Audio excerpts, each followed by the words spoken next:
Dongeng Donghua, berjuang di alam tertinggi, Dewa Soyen, Part 4.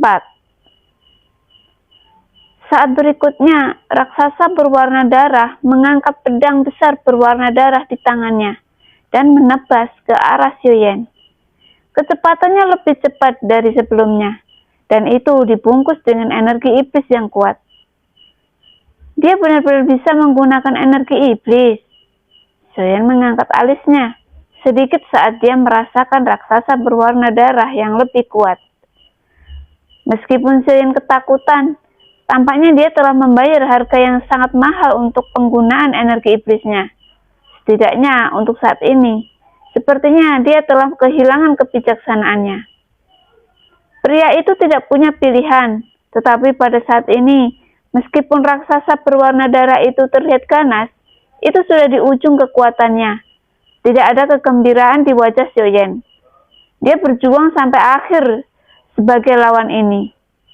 Seperti sebuah permainan yang diatur oleh Anda untuk semua orang. Hanya saja permainan ini hanya tentang hidup dan mati.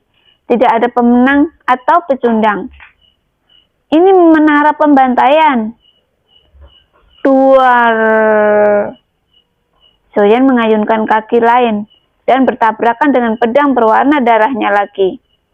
Namun, karena pria itu tidak sadar, Soyen tidak ingin membuang waktu lagi.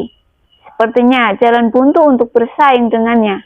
Tetapi pada kenyataannya, Soyen sengaja mengkonsumsi Genesis King demi kekuatan dewa daripada kalah dalam pertandingan.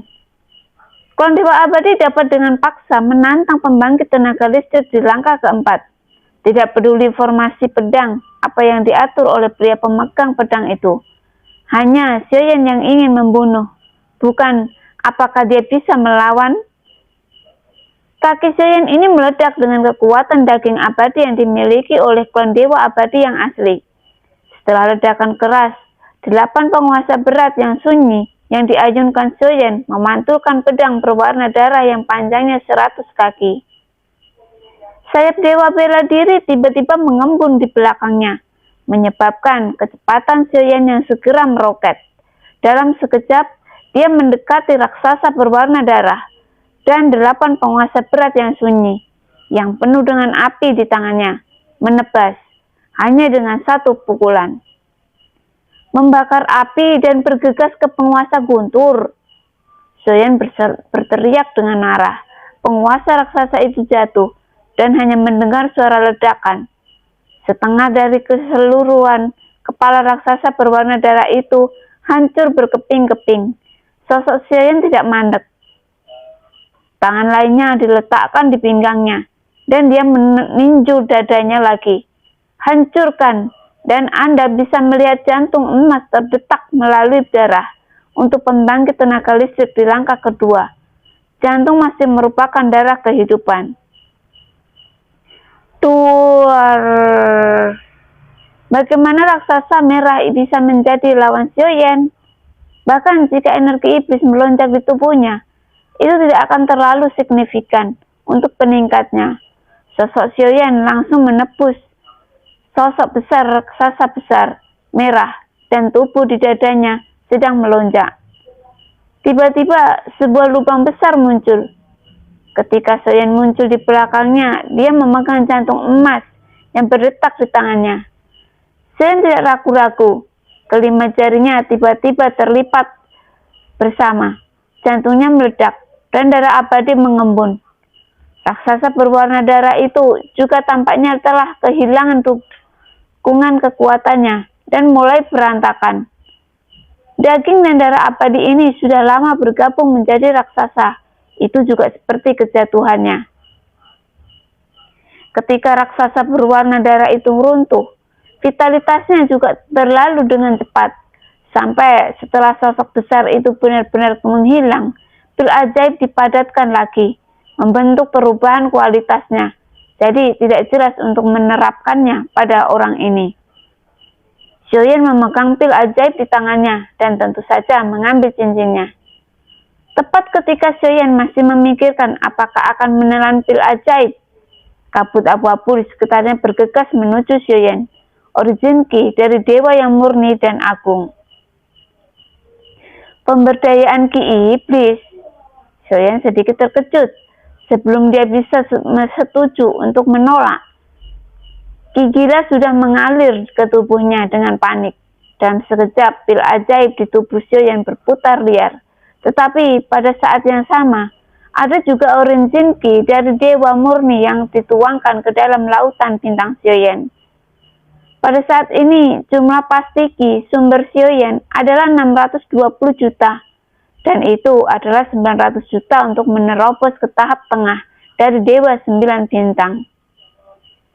Cara pemberdayaan ini masuknya Qi asal dewa yang agung.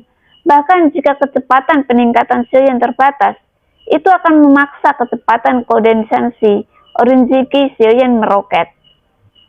630 juta, 640 juta.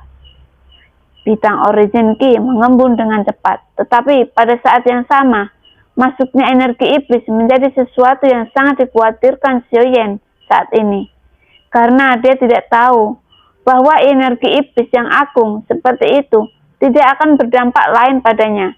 Meskipun kekuatannya telah meningkat secara liar, tetapi energi iblis juga membuat Xiaoyan merasa bahwa dia akan kehilangan kendali atas kegilaan di tubuhnya.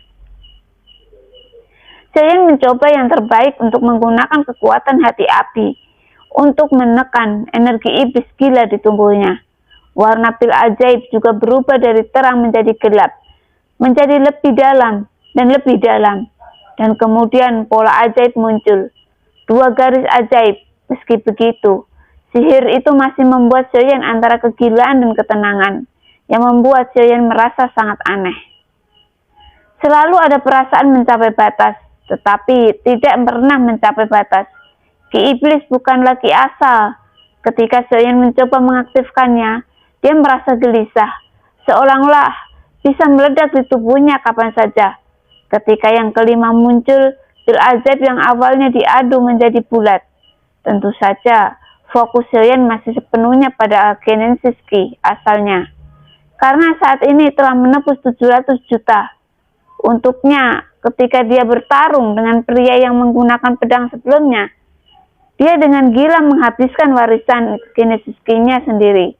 Hanya pada saat ini dia dapat memiliki batas atas latihan yang lebih tinggi. Saat kenaikan berlanjut, sementara energi iblis bergegas masuk dengan panik, Xiaoyan tiba-tiba merasakan pil ajaib yang gelisah di tubuhnya. Perasaan yang tak terkendali melonjak. Energi iblis tiba-tiba memenuhi tubuh Xiaoyan, dan Xiaoyan tiba-tiba membuka matanya di depannya. Dengan cepat, ada perjuangan di matanya. Tetapi dia segera sepenuhnya tertutup oleh mata merah. Sial! Sial! Xiaoyan membuat suara serak. Segera, matanya tampak kehilangan cahaya. Matanya menyapu dan kemudian tiba-tiba mendarat di permaisuri. Pada saat ini, keinginan yang telah ditekan terlalu lama meledak. Ketika Xiaoyan bergerak, dia bergegas menuju permaisuri. Dan dengan tarikan keras dari kedua tangannya, dia meropek pakaian permaisuri menjadi berkeping-keping untuk menjadi kota yang lembut bagi mereka berdua. Keduanya berada di menara pembantaian, berbaur bersama dan pemandangannya menjadi sangat intens. Tubuh permaisuri seperti batu giok putih, dan Xiaoyan seperti api yang mengamuk. Suara-suara yang dipenuhi angin musim semi datang satu demi satu. Hanya saja, hanya kelinci Bingyun yang bisa melihat adegan ini.